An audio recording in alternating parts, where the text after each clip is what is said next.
सारे दुखों का अंत गीता में भगवान लिख दिए।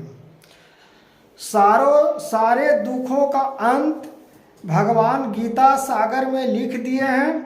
जिस प्रकार से गीता स्वरूपी को, जो गीता को अध्ययन कर लेता है, गीता को हम आपको अमल करना चाहिए। गीता स्वरूपी जो गीता में वर्णन भगवान किए हैं श्री कृष्ण भगवान, वो आधार से हम लोग को ज्ञान की परिभाषा को मार्गदर्शन में, जैसे योग जी ने भगवान श्री कृष्ण जी के गीता में स्पष्ट बोले हैं कि जो गीता सागर को, जो अमल गीता को कर लेता है, उसको जीवन में किसी प्रकार से कठिनाइयों के सामना नहीं करने पड़ता है, क्योंकि ज्ञान रूपी हो जाती है। क्योंकि गीता का महत्व का श्री योग जी ने कहे हैं कि गीता संसार की सारी कठिनाइयों का और दुखों का अंतकरण गीता सागर में जाकर देखिए। अगर जो गीता सागर को अंतों को समझना चाहता है, जो गीता को अमल करना चाहते हैं, हर प्रकार से गीता को अमल आपका मिल जाएगा। उसमें आपका हर वाक्य को तोड़कर योग जी ने ऐसे ही वर्णन को अभ्यासों के रूप में वो अपना व्यतीत रूप से देखे हैं। और अपने हृदय में योग जी का बहुत, एक दिन की बात है, योग जी का बहुत जीवन में कठिनाई सामना चल रही थी। कठिन का समय चल रहा था। कठिनता को समय बहुत उनका इतना तकलीफ योग जी के हुआ कि उनका खाने पीने का भी धन सब छिना गया था। और बहुत तेजस्वी थे, बहुत ज्ञानी थे, लेकिन फिर भी अहंकार के वजह से योग जी का धन संपत्ति सब नष्ट हो गया था। तब योग जी ने श्री गीता सागर को अध्ययन किए। एक दिन गीता सागर को एक कुटिया में गए, साधु के कुटिया में, जो गीता सागर वहाँ रखा हुआ था। जो योग जी ने गीता सागर को निकाल के पढ़ने लगे।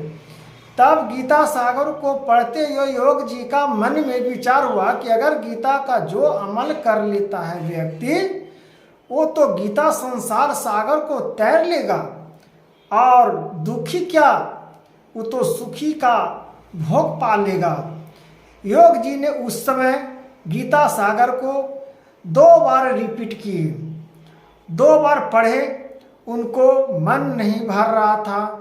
तब सोचे कि मैं गीता सागर का क्यों ना हम किताब खरीद लें और गीता सागर को अमल करें कि हमारा दुख का अंत हो जाए। तब योग जी अपना साधु जी से, जो वहाँ कुटिया में रहते थे और गीता सागर को रखे हुए थे, उनसे पूछे कि हे महात्मा जी, गीता सागर का किताब कहाँ मिलेगा, मैं अमल करना चाहता हूँ। तब ऋषि जी कहें कि हे योग जी, आप इसी बुक को लेकर जाइए और घर पर डेली पढ़िएगा और डेली प्रार्थना करिएगा, और पूरा हो जाएगा तो मेरा बुक को, किताब को लौटा दीजिएगा। और नहीं तो अध्ययन करना है तो मेरे कुटिया में डेली आकर अध्ययन आप कर सकते हो। योग जी का इस मन को, विचार को, भावनाओं को बहुत खुशी लाई। तब योग जी ने विचार किए कि क्यों ना हम कुटिया पर आकर शांति से इनका बुक्स का हम अध्ययन करें, गीता सागर को। डेली योग जी गीता सागर को अध्ययन करना प्रारंभ किए। गीता सागर को प्रारंभ करना शुरू किए तो संसार भोगों से योग जी ने धीरे धीरे मुक्ति को छोड़ना शुरू किए। और जो उनके खाने पीने का जो कष्ट भोग रहे थे, वो भी धीरे धीरे कहाँ से धन को वृद्धि होने लगा, जो योग जी को भी पता नहीं चलना शुरू हुआ। तब देखे योग जी एक दिन कि मेरे घर में एक ऐसा चीज पड़ा हुआ है। जो योग जी जहाँ सोते थे, वहाँ विचित्र सी एक श्री कृष्ण भगवान के मूर्ति चमचमाते हुए उनको नजर आया। जब घर में हिले तो योग जी का चमचमाते हुए श्री कृष्ण भगवान का मूर्ति ऐसा दिखाई दिया। योग जी विचार किए ऐसा मन में मेरा क्यों संकेत हो रहा है? मैं तो कभी भगवान का परछाई देखता हूँ, कभी भगवान का प्रत्यक्ष देखता हूँ। योग जी उस समय का, द्वापर का योग जी महानता थे, उनका वर्णन हर चीज़ में किया हुआ है योग जी का। तब योग जी ने एक दिन भगवान की महिमा से उनके पास जो धन जो सब चला गया था, जो ज्ञान का नष्ट हो गया था, धन को सब नष्ट हो गया था, सब जैसे कि तैसे नष्ट हो गया था। तब योग जी के सब चीज़ वापस आ गया। तब जाके योग जी ने ऋषि जी को चरणों में गिर पड़े और योग जी से बोले, हे महाराज, आपका कुटिया में आने से और गीता सागर को पढ़ने से मेरा सब दुखों का अंत हो गया। आज हमको एक मुक्ति का कारण बताइए कि मैं भी आपके ऐसा हम साधु योग बनना चाहते हैं और सभी संसार को त्याग कर और भगवान को हम भक्ति में अमल होना चाहते हैं। तब ऋषि जी बोले, महात्मा जी, ऐसा नहीं है योग जी कि आपको संसार को त्यागना है। संसार को सब लेते हुए, परिवार को चलाते हुए, सब काम करते हुए, भगवान को आप सागर, गीता को, रहस्य को, सब चीज़ को अमल करते हुए, सारा काम करते हुए भगवान का नाम प्रेम से ले रहे हो, वैसे लेते रहो, उसी में तुम्हारा कल्याण होगा। क्योंकि संसार के जब त्याग देगा तो तुम तो निष्ठा भाव से प्रेम नहीं दिखा पाओगे, भगवान की अपेक्षा से तुम एक चोर कहलाओगे। इसलिए सभी को कठिनाइयों को सामना करने के लिए तुम्हारा इस प्रेरणा को मैंने तुमको सिखाता हूँ कि तुम एक महानता के रूप में, तुम युगो युग में तुम्हारा नाम लिया जाएगा। उसी के लिए तुम्हारा जन्म हुआ है और धर्म है। तब योग जी इस वचन को सुनकर योग जी ने प्रण किए कि क्यों न हम एक मंदिर आश्रम बनाएं और वहाँ पर गीता सागर सभी लोगों को कथा सुनाएंगे डेली। योग जी ने प्रण किए, उनके पास धन तो सब वापस आ ही गया था।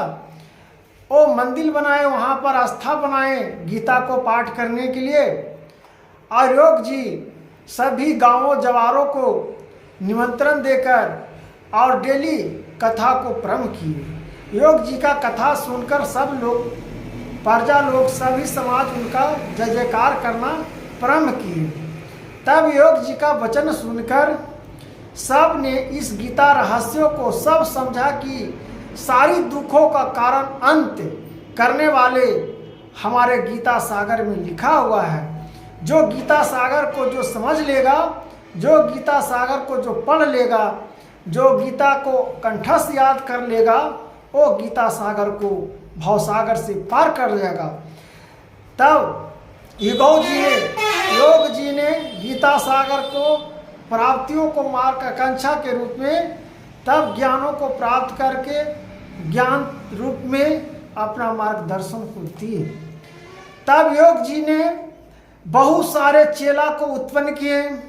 तब योग जी को झुकाव गीता के रूपों से एक महानता भगवान की अपेक्षा राधे राधे कृष्णा जी का एक लीलाओं को रचना किए। योग जी जो लीलाओं में रचना में लिखा हुआ है कि कृष्ण जी के बाल लीलाओं को वर्णन किए योग जी ने, वो वर्णन आज गीता सागर, गीता महत्व में, श्रीमद् भागवत कथा में आज हम लोग उससे जानते हैं और गीता को महत्व में जानते हैं। तो भक्तजन, माताएं, बहनें, भाइयों, बंधु, जो गीता में लिखा हुआ है, जो गीता को समझ जाएगा, गीता का अंत का कारण को भी निहार लेगा। इसीलिए योग जी जिस प्रकार से हम लोग को ज्ञान देकर, ऋषि जी को ज्ञान को प्राप्त करके योग जी ने अपना जीवन में अमल रहस्यों को और अमृत को पा लिए, उसी प्रकार से हम लोग को भी जीवन में अमृत की तरह और ज्ञानों की तरह हम लोग को भी जीवन में प्राप्त करना चाहिए कि जीवन का क्या कठिनाइयाँ झेलनी पड़ती है, तो गीता में सारे दुखों का अंत सब लिखा हुआ है। सारों संसार के दुख में क्यों हम फंसे, संसार के दुख में क्यों हम फंसे। हे भगवन गीता सागर, हे भगवन गीता सागर। गीता सागर को अमल करना ही विचित्र है। इस प्रकार से गीता को अमल करिए, अब भगवान को प्रार्थना को स्वीकार करिए। इसी में हम लोग का नियम है, इसी में हम लोग का प्रेरणा है, इसी में हम लोग का धर्म है, इसी में महाआकांक्षा के रूप में ज्ञानों को, प्राप्तियों को, अभ्युतियों में हम लोग तपाइए, तब जाके ज्ञान को प्राप्त होगा। नहीं तो ऐसे ज्ञान को प्राप्त करने से क्या फायदा। निष्ठा भाव से ज्ञानों को प्राप्ति करिए और ज्ञान को मार्गदर्शन में बांटिए और राधे राधे हरे कृष्णा जापिए। तो गीता सागर को अमल करिए भक्तजन, तब देखिएगा कि आपको गीता सागर में क्या लिखा हुआ है और गीता का प्रेरणा क्या है। तो राधे राधे भक्तजन, हरे कृष्णा, राधे राधे।